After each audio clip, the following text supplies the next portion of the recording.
Mi hermana intenta seducir a mi esposo porque le conté que el suyo me acosó en la calle, pero su esposo se volvió violento con ella porque lo descubrió.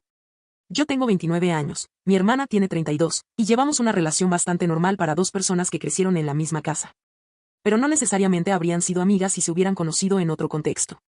No nos odiábamos, pero tampoco éramos de llamarnos todos los días ni contarnos secretos. Nos veíamos cuando la familia se reunía y eso era todo. No discutíamos, ni tampoco teníamos una gran relación entre nosotros. Su esposo, al que voy a llamar Daniel, siempre me dio un poco de sensación de que había algo malo con él. Podría estar horas escribiendo de pequeñas cosas que te hacen pensar que no era material para esposo, pero no tiene sentido. Lo importante es que había algo raro en él y me gustaba verlo lo menos posible.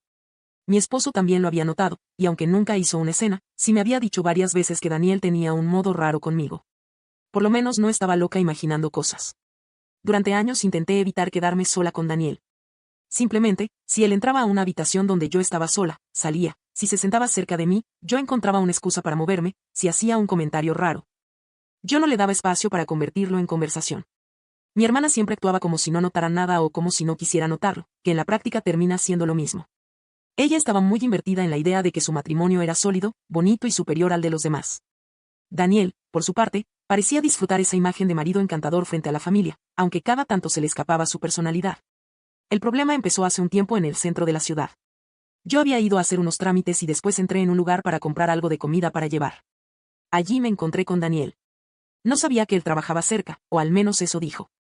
Al principio todo fue normal y había personas cerca de nosotros. Saludó, preguntó qué hacía por ahí y me dijo que hacía allí también. Yo respondí de forma corta, porque no tenía ningún interés en alargar una conversación con él, pero él empezó a ponerse incómodo muy rápido. Me dijo que me veía muy bien, que ese vestido me quedaba peligroso, que mi hermana ya casi nunca se arreglaba así, y que mi esposo era un hombre muy afortunado. Fue una secuencia de comentarios que dejaban bastante claro hacia dónde quería mover la conversación, como si estuviera tanteando hasta dónde podía llegar sin que yo lo mandara directamente al infierno con recibo de ida. Le dije que tenía prisa y salí de la cafetería. Daniel dijo que podía acompañarme un tramo, pero le pedí que no lo hiciera y lo hice un poco enojada. Aún así, salió detrás de mí. Caminó detrás de mí unos metros, siguió hablando como si no hubiera escuchado mi negativa, y cuando crucé la calle, cruzó también. Entré a una tienda y saqué mi teléfono como para comenzar a filmar. Saqué el teléfono y empecé a grabar. No lo hice de manera secreta, quería que viera que estaba grabando. Simplemente puse la cámara a grabar y la sostuve de manera visible mientras seguía caminando hacia una zona más transitada. Cuando Daniel se dio cuenta, cambió por completo. Su expresión pasó de confiado a molesto, y empezó a decir que yo estaba exagerando, que él solo caminaba por la misma zona, que era ridículo que lo grabara. Yo le respondí, bastante tranquila, estaba grabando porque me estaba siguiendo después de que le dije que me dejara en paz. Eso bastó para que se alejara. Me fui a mi auto, cerré las puertas y llamé a mi esposo. Le conté lo ocurrido y le mandé el video. Su primera reacción fue decirme que volviera a casa. Allí vimos el video, donde pudo notar algunas cosas más. Mientras grababa, estaba más enfocada en ver que él saliera en el video y no estar filmando el cielo o el suelo. Parecía más inquietante de lo que me gustaría mencionar, y mi esposo estaba de acuerdo. Antes de ir a la policía, decidí contarle a mi hermana. Me pareció lo correcto porque esa no era la actitud de una persona que debe estar en una relación. La llamé y le expliqué todo, enviándole también el video. Le dije que Daniel me había hecho comentarios inapropiados, que después me había seguido por varias calles y que iba a hacer una denuncia a la policía. No preguntó si yo estaba bien ni si necesitaba algo. Su primera reacción fue acusarme de inventarme todo el asunto y que Daniel ya le había contado lo que había pasado. La historia de su esposo es que me había encontrado y que yo me puse cara con él, que yo intenté seducirlo y luego lo grabé inventándome todo esto como consecuencia de su rechazo. Si ese fuera el caso, el video sería muy diferente al que conseguí hacer, pero ahí estaba mi hermana creyéndole a su esposo. Bueno, al menos intenté hacer lo correcto, aunque mi hermana preferiría creer otra cosa. Después de esa llamada, fui a la policía, hice una denuncia, enseñé el video y expliqué todo. No sé por qué, pero ya me lo esperaba, que no iban a hacer demasiado. Me dijeron que quedaba registrado, que guardara la grabación, que evitara contacto con él y que, si volvía a acercarse o escribirme, volviera con toda la evidencia. No había amenaza directa, no hubo agresión física y se alejó cuando vio que estaba grabando, así que no avanzó mucho más. Aunque ya me lo esperaba, me pareció que era lo correcto por hacer, así que al menos quedó asentado en caso de que volviera a suceder algo extraño con él. También se lo conté a mis padres. Les mostré el video completo y les conté mi interacción con mi hermana. Mi madre lo vio una vez y dijo que era obvio que Daniel me estaba siguiendo. Mi padre lo vio 2 veces, pidió que le explicara el recorrido y luego dijo que no quería que yo volviera a estar cerca de ese hombre sin compañía. Obviamente, quedó desinvitado completamente de cualquier evento de la familia en el futuro. Ellos intentaron hablar con mi hermana, pero ella no quiso escucharlos. Les mandó mensajes diciendo que yo estaba intentando destruir su matrimonio, que ellos siempre me favorecían y que Daniel era víctima de una mentira. Mis padres no cambiaron de postura. Ellos no son perfectos, pero al menos tienen ojos funcionales. Mi esposo también decidió hablar con Daniel. No fue a buscarlo a su casa ni hizo ninguna tontería que después se vuelva una denuncia contra él. Lo llamó y le dijo que había visto el video, que sabía lo que hizo y que si volvía a acercarse a mí, escribirme, seguirme o intentar hablar conmigo a solas, se encargaría de responder por todos los medios legales posibles. Daniel intentó decir que yo estaba loca y que había armado una escena de la nada, pero mi esposo no le compró ni una coma. Le dejó claro que no habría otra advertencia. Después de eso, bloqueamos a Daniel y a mi hermana porque no queríamos saber nada de ellos. La denuncia, como dije, no llegó a mucho, pero el video sí terminó afectando a Daniel de otra manera. Mostré mi video a otras personas, algunos familiares y amigos, explicando lo que había pasado en caso de que ellos dijeran algo distinto. No sé exactamente cómo llegó a su trabajo, pero lo que después supe fue que eso le trajo problemas en su empresa. Primero lo suspendieron, luego lo despidieron. No estoy del todo segura, porque el contacto era nulo con mi hermana y su esposo en esta época, pero creo que el video no fue el único problema. Puede que haya ayudado a darle el último empujón, o eso desencadenó otras cosas. Sin embargo, el resultado fue el mismo. Mi hermana, por supuesto, decidió que eso también era culpa mía y estaba en modo vengativa porque ella no quería dejar las cosas así. Mi hermana reapareció en mi vida unas semanas después, y lo hizo de la forma más estúpida posible para todos, especialmente para ella. Es que cuanto más lo pienso, no puedo creerlo, porque había millones de cosas mejores que hacer que lo que intentó. Su idea de venganza fue intentar seducir a mi esposo. Quiero dejar claro que ella seguía casada con Daniel en ese momento. No estaban separados oficialmente, no estaban divorciándose todavía, no había un matrimonio abierto ni nada. O al menos eso creo yo por todo lo que sucedió después. Ella seguía defendiendo públicamente a Daniel mientras, en privado, intentaba meterse con mi matrimonio para castigarme por lo que, según ella, yo le había hecho al suyo. Como mi esposo la tenía bloqueada, empezó escribiéndole desde un número desconocido. Al principio intentó una especie de acercamiento para razonar las cosas y llegar a un arreglo. Dijo que quería hablar con él porque él era el único que podía entender que yo había exagerado todo. Luego empezó a decir que yo siempre manipulaba a mis padres, que me gustaba quedar como víctima y que seguro él estaba cansado de vivir conmigo. Mi esposo me mostró los mensajes desde el principio, porque en esta casa nadie juega a los secretos misteriosos con personas que ya demostraron tener el juicio cambiado. Él no respondió hasta que los mensajes empezaron a volverse más directos, y entonces le escribió una sola vez para decirle que no volviera a contactarlo. Ella no se detuvo, solo cambió de plataforma. Le escribió por redes sociales, luego por correo, luego desde otro número. Los mensajes fueron pasando de «quiero aclarar las cosas», a insinuaciones cada vez más obvias. Le decía que él merecía estar con alguien más madura, que ella nunca lo habría metido en semejante escándalo, que siempre había pensado que él era diferente a Daniel. Y que quizá deberían verse para hablar sin que yo estuviera en medio. Después le mandó una foto que no era exactamente una postal navideña. Mi esposo guardó capturas de todo, bloqueó cada cuenta y cada número. Pasó un tiempo y no supimos más nada de ella o de Daniel. Estaba todo demasiado tranquilo para lo que vendría o estábamos acostumbrados. Como al mes de que mi hermana dejara de contactar a mi esposo, me llamó desde otro número y empezó a gritarme que yo había arruinado todo otra vez.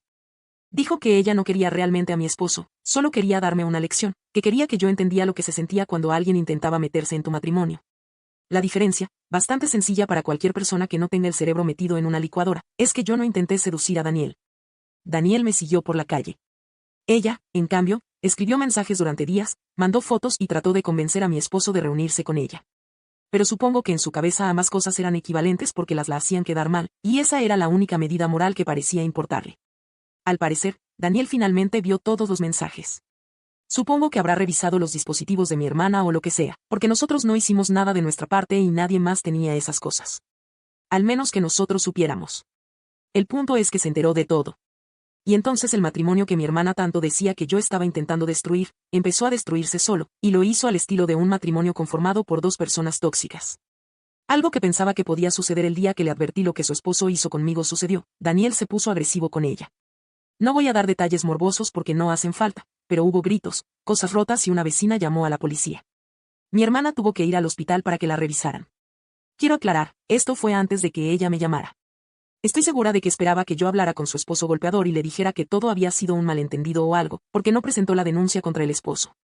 Cuando mi madre me contó, dijo que mi hermana estaba diciendo que todo esto había empezado por mí.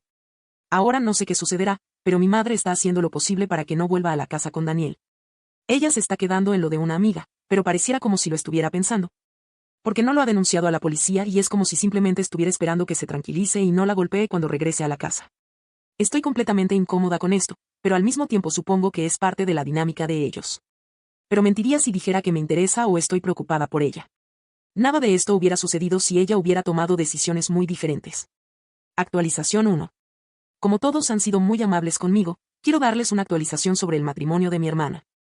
Sí, se pone aún más loco. Mi hermana finalmente tomó el camino del divorcio y la denuncia por algunas cosas nuevas que descubrió, más cosas sobre él. Todo muy estable, como una mesa con 3 patas y una vela encima a punto de causar un incendio. La razón por la que tomó la decisión ahora es que descubrió que él la estaba engañando. Eso no fue lo sorprendente, sino el cómo. Regresó a casa, no está claro para qué. Ella dice que para tomar algunas prendas, pero estoy segura de que para rogarle que vuelva con ella. Y allí fue cuando lo encontró con otra mujer. No estaban en la cama, pero ella parecía estar quedándose porque había bastante ropa de ella en el lugar. Entonces presentó una denuncia por su ataque y también está buscando divorciarse. Y casi me olvido, le dijo a la amante que tuviera cuidado con él porque a ella la golpeó. Pero Daniel le gritó que se calcara y que dejara de inventar cosas sobre él. Creo que eso fue lo que hizo que ella finalmente presentara la denuncia. Al menos tenía los reportes del hospital en donde fue tratada, como no tenía donde quedarse de manera más permanente, porque no podía seguir en lo de una amiga, tuvo que buscar algo más permanente. Su primera idea fue pedirles a mis padres una casa que ellos tienen en alquiler. Es una casa pequeña que heredaron de mi abuelo y que alquilan desde hace años al mismo inquilino. El hombre tiene contrato, paga a tiempo y no ha dado problemas. Mi hermana dijo que, como era una emergencia familiar, mis padres tenían que pedirle que se fuera para que ella pudiera instalarse allí mientras resolvía el divorcio. Claramente, pagando nuestros padres la penalización por terminar el contrato antes. Mis padres le dijeron que no. Ella no lo recibió bien. Según mi madre, empezó a decir que tienen que hacerlo porque ella es una víctima de violencia y lo necesita como una emergencia, que era injusto que un desconocido tuviera techo mientras ella estaba pasando por una crisis. Y que mis padres tenían que hacer lo correcto y priorizar a su hija. Mi padre le explicó que no iban a romper un contrato ni a dejar a una persona sin casa porque ella necesitaba una solución rápida para un problema que ella generó. Después pidió quedarse con ellos.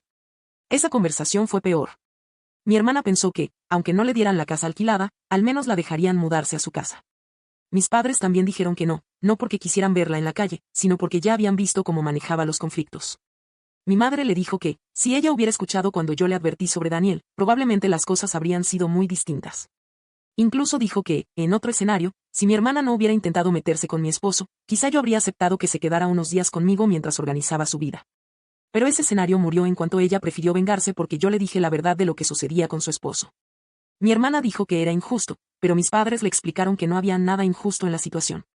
Que ella ahora tenía derecho a buscar su propio apartamento. Lo que no tenía era derecho a entrar en la casa de personas a las que había tratado como enemigos durante semanas o meses. El divorcio empezó poco después y fue exactamente tan miserable como se podía esperar de 2 personas se habían mentido mutuamente durante años, y ahora querían fingir que una era más inocente que la otra. Daniel no quería divorciarse rápido, luego sí quería pero sin pagar nada, luego empezó a acusarla de infiel, y ella respondió acusándolo de lo mismo. La diferencia es que ambos tenían pruebas. Daniel había sido infiel varias veces. Al parecer, había más infidelidades que la chica que tenía en la casa cuando mi hermana se fue. Sí, esa mujer ya había estado con Daniel desde antes de que mi hermana se fuera de la casa. Pero aquí viene lo más loco. Mi hermana también había sido infiel, aunque ella insistía en que no era lo mismo porque lo suyo había ocurrido cuando el matrimonio ya estaba mal. Lo cual no es cierto, porque fueron infidelidades de antes de que le enviara mensajes provocadores a mi esposo. Y hasta ese momento, no parecía que su matrimonio estuviera mal cuando ella lo defendía tanto. El tema de mi esposo apareció en el divorcio porque Daniel intentó usar los mensajes como prueba de que ella había intentado ser infiel. Mi esposo tuvo que entregar capturas y una declaración dejando claro que nunca hubo nada, que él no la buscó, que la rechazó y que bloqueó todos sus intentos de contacto. Mi hermana se quejó de que él la estaba dejando mal, viéndose como una loca. De todas formas, aunque Daniel no pudo comprobar esa infidelidad, sí pudo comprobar otra. Mis padres se han negado a ayudarla de cualquier manera, como ya conté, con alojamiento, pero también se han negado a prestarle dinero o regalárselo. Les ha pedido dinero porque necesita para el abogado de divorcio y para los meses necesarios para que pueda alquilar. A mí no me ha intentado pedir, pero porque sabe cuál va a ser mi respuesta. Actualización 2. Mientras el divorcio seguía avanzando y con eso todo el drama de mi hermana, aunque sin alcanzarnos, mi abuela enfermó. Era la madre de mi mamá y tenía 87 años. Llevaba tiempo con problemas de salud, pero en los últimos meses empeoró rápido. Sabía parte del drama familiar, no todos los detalles, porque mi madre intentó no cargarla con más problemas con su enfermedad, pero mi abuela no era una persona fácil de engañar. Antes de empeorar, mi abuela tenía planeado dejar algunas cosas repartidas entre mi madre, mi hermana y yo. No estamos hablando de mucho dinero, pero algo de herencia como para que las personas equivocadas presten atención. Era una cuenta de ahorros, algunas joyas, muebles y objetos familiares. No todas las cosas tienen valor económico, también hay algunas con valor sentimental que a una persona como mi hermana no le importarían. Mi hermana se enteró de que estaba incluida y decidió que era un buen momento para pedir más. Porque aparentemente nada dice nieta amorosa como visitar a una mujer enferma para explicarle por qué debería darte más que a los demás y discutir con ella. Al principio lo hizo de forma indirecta. Decía que su divorcio estaba siendo caro, que Daniel estaba dejando en una mala situación, que yo estaba casada y estable, que mi madre tenía casa y que ella era la única que realmente necesitaba ayuda. Luego fue más directa. Le dijo a mi abuela que sería injusto repartir las cosas por igual, porque yo no necesitaba nada y ella sí. También insinuó que, como la familia no la había apoyado lo suficiente, al menos mi abuela podía compensar eso, dejándole una parte mayor. Mi abuela le preguntó qué era exactamente lo que tenía que compensar.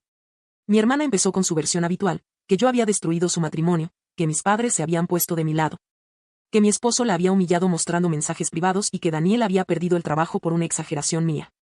Mi abuela pidió ver esos mensajes privados de los que hablaba. Mi hermana no quiso enseñarlos. Mi abuela le dijo a mi madre después que no iba a comprar una historia sin recibo. Mi hermana volvió a insistir en otra visita, ya de manera menos cuidadosa. Le dijo que necesitaba más, que era la única nieta en una situación vulnerable, que yo estaba bien y que mi madre no necesitaba tanto. El problema es que mi abuela estaba enferma, no tonta. También estaba vulnerable, pero no incapacitada. Habló con mi madre, luego pidió hablar con su abogado y cambió el testamento. Cuando mi abuela falleció, todo fue triste, pero tranquilo durante el funeral. Mi hermana asistió, quizás pensando que todavía tenía oportunidad de que la abuela se sintiera mal por ella. Después, en la reunión familiar, intentó acercarse a mí para decir que todo se había salido de control y quería disculparse. La miré, pero caminé hacia otro lado. No tenía mucho que decirle, y mucho menos en el funeral de la abuela, con todas las personas presentes. Si tenía algo que decirle, no sería agradable. Mi madre lo notó, por eso se acercó a ella y la tomó del brazo mientras le decía que no viniera con sus mierdas en ese día. Luego llegamos a la lectura del testamento. Mi abuela nos dejó cosas a mi madre y a mí. A mi hermana no le dejó nada. También dejó una nota explicando que había tomado esa decisión porque mi hermana intentó presionarla cuando estaba enferma. Porque había intentado convertir una herencia en compensación por sus propias decisiones y porque no confiaba en que respetara sus deseos. El abogado dejó claro que mi abuela estaba mentalmente competente cuando hizo los cambios y que la decisión fue suya. Mi hermana dijo que iba a impugnar el testamento, que mi madre había manipulado a mi abuela y que yo seguramente había tenido algo que ver. Nadie se sorprendió. Para que quede claro, la parte económica fue mayoritariamente para mi madre, la parte que iba para mi hermana, y le dejó claro que ella decida qué hacer con eso. Mientras que las partes sentimentales sí se dividieron equitativamente entre mi madre y yo, curiosamente, a mi hermana no le importaba impugnar eso. Salvo por una cosa, que ella piensa que tiene mucho valor, pero no lo tiene. La impugnación no avanzó como ella esperaba. No digo que todo se resolviera en 5 minutos, porque los temas legales nunca son tan misericordiosos, pero el abogado de mi abuela tenía todo bastante bien documentado. Había registros de las conversaciones, evaluación de capacidad, testigos y notas. Mi hermana no tenía mucho más que enojo y la frase, yo lo necesitaba más, que no parece ser un argumento legal tan sólido como ella pensaba. Mis padres no la apoyaron en eso, ni tampoco con darle su parte que quedó en poder de mi madre. Mi madre estaba especialmente molesta porque, más allá del dinero, mi hermana había usado los últimos días de una mujer enferma para insistir en que merecía más. Hay formas de ser inoportuna, y luego está presentarte ante tu abuela moribunda con una propuesta de redistribución patrimonial basada en tus malas decisiones matrimoniales. Al menos mi hermana ha conseguido un pequeño apartamento para mudarse. Creo que la situación con su amiga ha llegado a deteriorarse completamente porque ya no se siguen mutuamente. Edición, pensaba que lo había dicho, pero tal vez no. La casa es de Daniel, por eso mi hermana no tiene motivos para reclamarla. Aunque conociéndola, debe ser parte de por qué el divorcio toma tanto tiempo. Actualización 3. Como ha pasado suficiente tiempo como para que las cosas ya no estén explotando cada semana, aunque sigan dejando humo, quiero darles una actualización final. El divorcio está terminado, aunque ha llevado tanto tiempo que a mí me estresa de solo pensarlo. Y eso que no ha sido mi divorcio. Daniel y ella han peleado por dinero, deudas, muebles, cuentas, objetos personales y hasta cosas que probablemente costaría menos reemplazar que discutir por ellas con abogados. Se descubrieron más infidelidades de Daniel. También salieron más cosas de mi hermana, porque aparentemente ambos habían convertido el matrimonio en una competencia silenciosa de quien podía mentir peor. Daniel consiguió otro trabajo peor pagado después de varios meses, según me cuentan. Mi hermana sigue usando eso como parte de su narrativa cuando le conviene, aunque ahora también habla de Daniel como si siempre hubiera sabido que era un monstruo. La memoria de mi hermana funciona como esas aplicaciones que actualizan términos y condiciones sin avisar. De pronto, la versión anterior ya no existe y todos debemos aceptar la nueva. Mis padres mantienen contacto mínimo con ella. Mi madre fue la más afectada por lo de mi abuela, porque no solo perdió a su madre, sino por todo lo que tuvo que ver de una de sus hijas en los últimos días. Mi padre es el que mantiene un mínimo contacto con ella, se podría decir. Nosotros seguimos sin contacto con ella, y así se mantendrá. Hemos hecho algunos cambios de privacidad en nuestros perfiles, y hasta ahora han funcionado o no han sido necesarios. Pero es bueno tenerlos en caso de que a mi hermana se le ocurra cruzar la línea de nuevo. Algo interesante, que me tenía pensando mucho o bueno, quizás no tanto, era porque el divorcio no era más sencillo si Daniel había sido violento con ella. La razón es clara, no había sido tan violento con ella y la violencia fue mutua. Así que ella presentó una denuncia contra él, pero la desestimaron bastante rápido y no pudo servir como parte de la estrategia de divorcio para ella. Sumado a que ambos fueron infieles, no pueden argumentar tampoco eso. Si había alguien en el universo que no debería estar casado, eran ellos, porque eran muy tóxicos juntos. Pero si había dos personas que se merecían estar juntas, eran ellos. A veces el universo es muy confuso. Si te gustó, comenta qué hubieras hecho tú en esta situación, déjame un like y suscríbete para más historias.